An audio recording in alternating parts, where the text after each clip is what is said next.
this game. Knocked him over, not enough room, it came back sharply. What a delivery. سلامونه ستړي مشئ خدای دې وکړي چې جوړ روغ او د صحت کالي به مو پرته نه وي.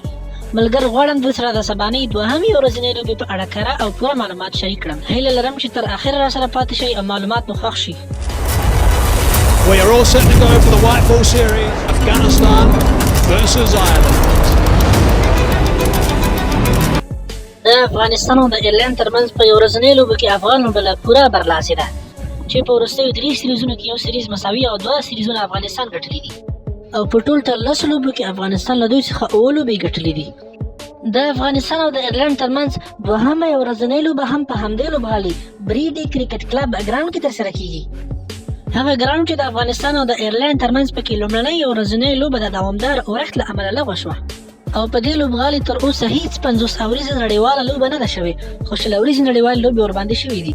اوس به راشو سبا ته د افغانستان او د ایرلند په لوبه کې د هوا حالاتو ته. سبا ته په لوبغالي کې د هوا حالت نورمال وي او یوازې 15% د باران امکان شته خو اسمان به وریځ وي او دغه لوبه د افغانستان په وخت په 2 بجې او 15 دقیقې شروع کیږي.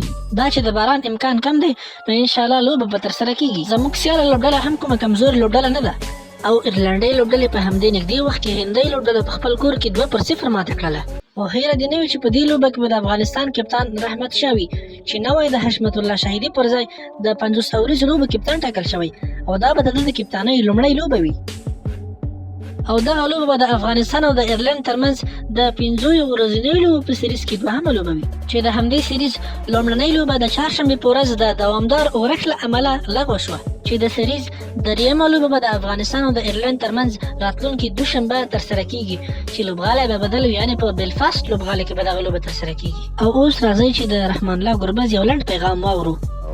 اوس هم پرکټ ته راغلي انشاءالله د سبا لوبې دپاره تیاری ده نو هېوادوالو نه هم ډېره مننه هغه څوک چې راغلي وو دلته د لوبې تشویق لپاره انشاءالله سبا ته بیا ګراوند کې مننه. نو ملګري ویډیو تر همدغه ځای وه. خدای دې وکړي چې ویډیو مو خوښه شوې وي. ملګري ویډیو لایک او چینل د نورو خوندورو ویډیوګانو لپاره خامخا سبسکرایب کړئ. مننه.